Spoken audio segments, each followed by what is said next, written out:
Well, Sean, you're 100% record still for the season in all competitions. Is there a sense of invincibility about the place? No, not at all.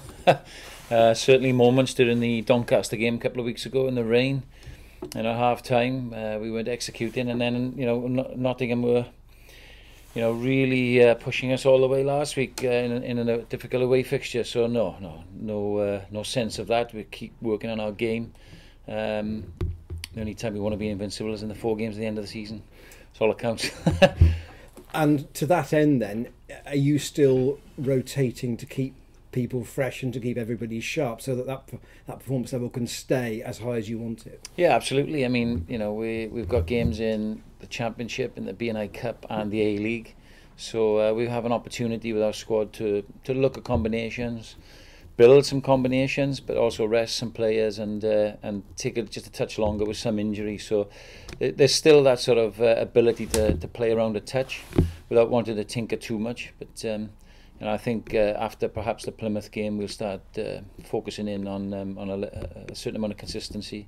And the players know that. They're well aware of wanting various amounts of game time. And to be fair, what it does, it keeps them on their toes. And the ones that come in, they have to take their chance. And we've seen that. We've seen boys really try to hold on to the jersey, and those playing the A-League and the B&I Cup, and when they've had a chance in the Championship, play well to try and grasp that jersey. So it's been a useful exercise so far. In terms of the Monday to Friday, comparing this group to last year, are there players who have come in who've really helped sort of steel the group up, if you like?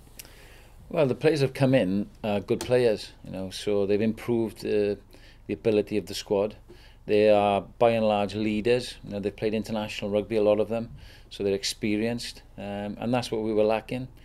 They apply themselves, they go about themselves diligently and professionally, and by and large they play well. So they set good standards for the group, and that's what we wanted. That's the idea of recruitment and evolving the squad.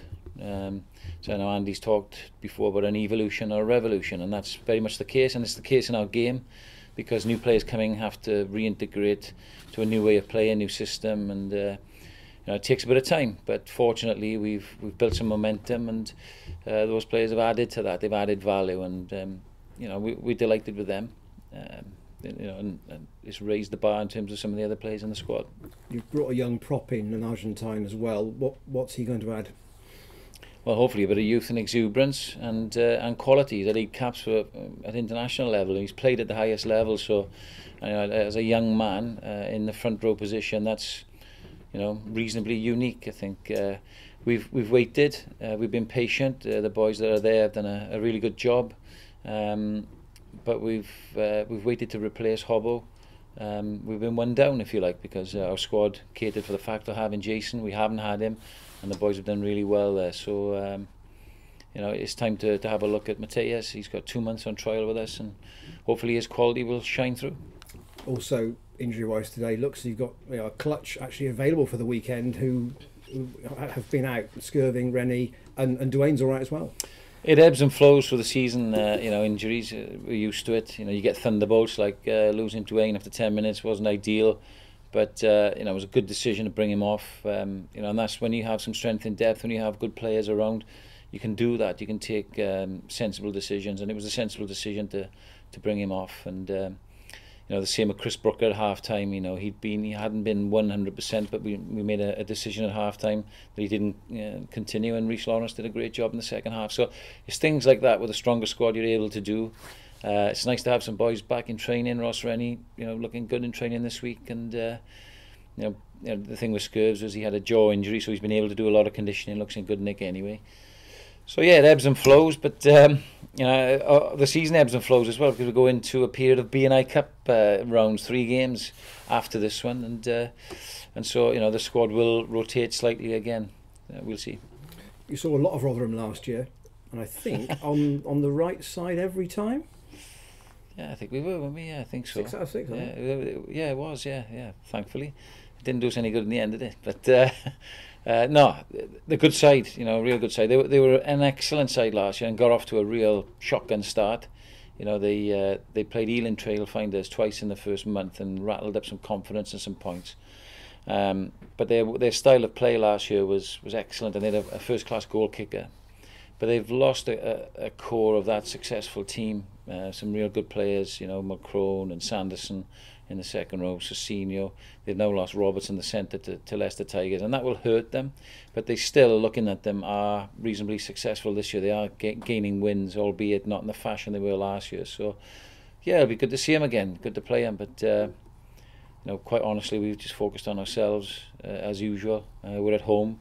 Pleased to be coming home in front of a crowd on Sunday afternoon, and I'm sure they'll turn out again, and we're all now really looking forward to playing at home because we've had such memorable experiences already, and you know, with a couple of home games on the bounce now, with a great return fixture against Pontypridd, who will bring a number of fans, and then London Scottish, that run of games up to Christmas will be fantastic for the fans, and of course they won't see us then until the New Year's Day game, so we're pretty sure that they're going to come out in force the next couple of weeks and drive us on. And you spoke very respectfully last year about the job that Lee Blackett had done at Rotherham.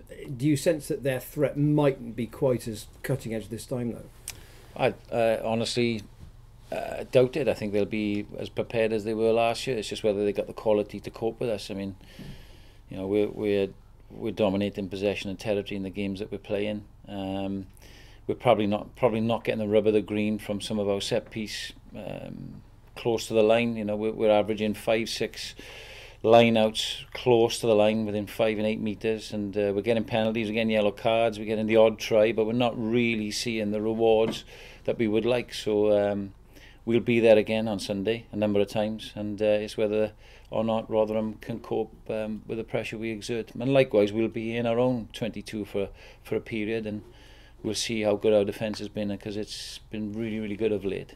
But it's about those chances and who takes them early on and who gains in confidence and who builds momentum. But Rotherham will be prepared, I'm sure. And they'll be heightened by the fact they're playing an unbeaten Bristol team who are top of the league. But as I say, we'll be focusing on ourselves.